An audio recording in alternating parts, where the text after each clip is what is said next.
Friends, மகளேன் மருமகளே என்ற எபிசோடில் என்ன நடக்கலாம் அப்படிங்கிறத பற்றி பார்க்கலாம். இன்றைக்கான எபிசோட் அதிரடியான இன்ட்ரெஸ்டிங்கான எபிசோட் அப்படின்னே சொல்லலாம். அபிராமி துளசி வீட்டுக்கு சீரோடு வராங்க. வீட்டில் இருக்கவங்கலாம் ரொம்பவுமே ஆச்சரியமாக பார்க்குறாங்க. கடைசியில் இது என் வீட்டு ஃபங்க்ஷன் அப்படிங்கிற மாதிரிலாம் அபிராமி ரொம்பவுமே சூப்பராக பேசுகிறாங்க. இப்போ பார்த்தா துளசியோட தங்கச்சி வேணிக்காக அந்த ஃபங்க்ஷன் செய்கிறதுக்கு உண்டான பேச்செலாம் நடக்குது. இப்போ பார்த்தோம் அப்படின்னாக்கா சின்ன தம்பி அபிராமியை தனியாக கூப்பிட்டு போய் அவங்க பெருசாக இந்த ஃபங்க்ஷனை செய்யணும்னு நினைக்கிறாங்க. பணம் இல்லை, ஆனால் அந்த விஷயத்தை உங்கள்கிட்ட கேட்குறதுக்கு கூச்சப்படுறாங்கன்னு சொல்லிடுறாங்க. இதை சொன்னதுமே அபிராமிக்கு கேட்கவா வேணும். வந்ததுக்கப்புறம் அப்படியே செம்ம எமோஷனலாக பேசி இந்த ஃபங்க்ஷனை ரொம்ப கிராண்டாக பண்ணுங்கிற மாதிரி சொல்லிடுறாங்க. அடுத்து பார்த்தோம் அப்படின்னாக்கா சிவகாமி வீட்டுக்கு அந்த வில்லன் இருக்காங்களா பவானி, அவங்க வராங்க. வந்து இந்த விஷயத்தெல்லாம் அங்கே சொல்லும்போது சிவகாமியோட பொண்ணை ஒரு மாதிரி தப்பாக பார்க்குறாங்க. அதுக்கப்புறம் சிவகாமி வராங்க. வந்ததுக்கப்புறம் இந்த விஷயத்தெல்லாம் சொல்கிறாங்க. சொல்லும்போது பார்த்தோம்னா இதெல்லாம் சிவகாமியோட பொண்ணும் கேட்டுக்கிட்டு தான் இருக்காங்க. கடைசியில் பார்த்தா நம்ம ஏற்கனவே ப்ரொமோவில் பார்த்த மாதிரி அதுக்கு சாப்பாடு ஏற்பாடுலாம் இருக்குல்ல, அந்த சாப்பாட்டில் விஷத்தை கலந்துருங்க அப்படிங்கிற மாதிரி பவானி கிட்ட சொல்லிடுறாங்க. நான் ஆள் வச்சு அந்த வேலையெல்லாம் செஞ்சிடறேன் அப்படிங்கிற மாதிரி சொல்கிறாங்க. ரொம்ப நேரம் பேசுகிறாங்க, வள கொலன்னு. அதனால தான் ஷார்ட்டாக சொல்லிட்டேன். ஆனால் சிவகாமியோட பொண்ணு இதெல்லாம் கேட்டுறாங்க அப்படிங்கிறது மட்டும் செம்ம ஹைலைட்டாக இருக்குது.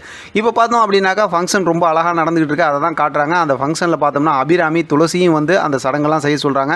ஏன்னா அவங்களுக்கு ஹஸ்பண்ட் இல்லைல்ல, ஆனால் அந்த விஷயத்தெல்லாம் ஒரு நல்ல விஷயமா பாசிட்டிவாக செய்ய சொல்கிறாங்க. அதையும் எல்லாமே ரொம்ப எமோஷனலாக பார்க்குறாங்க, பேசுகிறாங்க.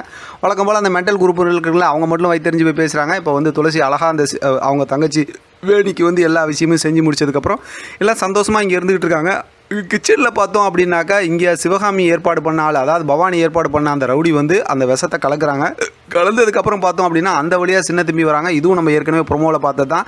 அவங்கள பார்த்துடுறாங்க. ஆனால் பார்த்துட்டு கேட்கும்போது நானும் சமையக்காரங்க தான், சமைக்கிறதுக்கு தான் வந்திருக்கேன் அப்படிங்கிற மாதிரி போய் சொல்லிட்டு கிளம்பிடுறாங்க. இப்போ சின்ன தம்பி பசிக்குதுன்னு சொல்லிட்டு சாப்பாடை எடுத்து போட்டு உட்காந்து சாப்பிட ஆரம்பிக்கிறாங்க. அந்த நேரத்தில் பார்த்தோம் அப்படின்னாக்கா அவங்க வீட்டில் இருப்பாங்கள்ல 2 பேர், அதாவது யாருன்னு பார்த்தோம் அப்படின்னாக்கா அபிராமியோட அவங்க ஹஸ்பண்டோட தம்பி, அதே போல் அவங்க தங்கச்சியோட ஹஸ்பண்ட் இருக்காங்களா, அவங்க 2 பேரும் பார்த்தோம்னா சின்ன தம்பிக்கிட்ட வந்திருக்கவங்களுக்கு சாப்பாடு போடாமல் நீ உட்காந்து சாப்பிட்டுட்டு இருக்கியா அப்படிங்கிற மாதிரி சொல்லி அந்த சாப்பிட்றத தடுத்துடுறாங்க. இல்லாட்டி சின்ன தம்பி அப்பயே அந்த விஷங்கள் அந்த சாப்பாடை சாப்பிட்டுருந்தாங்கன்னா தெரிஞ்சிருக்கும் விஷயம் என்னென்னு. ஆனால் பார்த்தோம்னா கதையை அதோட பார்த்தா இன்றைக்கான எபிசோடாக முடிச்சுட்டு நாளை அப்படிங்கிற எபிசோடில் செம்ம இன்ட்ரெஸ்டிங்காக ஒரு ப்ரோமோ காட்டியிருக்காங்க. அது சம்மந்தமாக நம்ம அடுத்து பேசலாம். இதை பற்றி உங்களோட கருத்து கமெண்ட் பாக்ஸ் தெரியப்படுத்துங்க. தொடர்ந்து ஆதரவு கொடுங்க. தேங்க்யூ ஃபார் வாட்சிங்.